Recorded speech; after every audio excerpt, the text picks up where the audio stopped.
We're going to go to Washington now and the critical new phase in the impeachment showdown.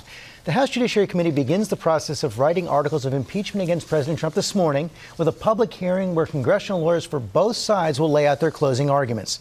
Our senior congressional correspondent Mary Bruce is on Capitol Hill with the latest. Good morning, Mary.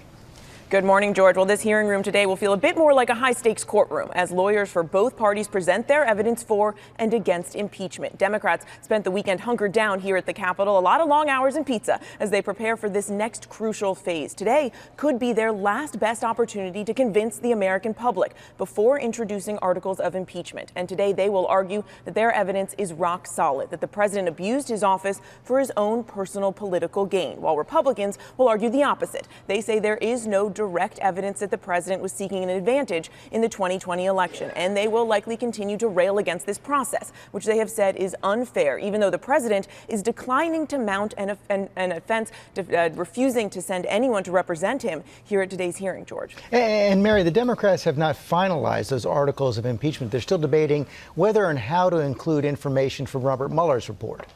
Yeah, George, they are likely to charge the president with abuse of power, bribery, and obstruction. But what is still unknown is whether they will also include obstruction of the Mueller probe. Speaker Pelosi here is really trying to balance a legal and political challenge and obstacles. On one hand, she has to show that the president has committed impeachable offenses, but she also has to somehow satisfy the differing views of her members, including those key moderates from Trump districts, George. One way to thread the needle maybe by talking about a pattern of conduct. Okay, Mary, thanks very much.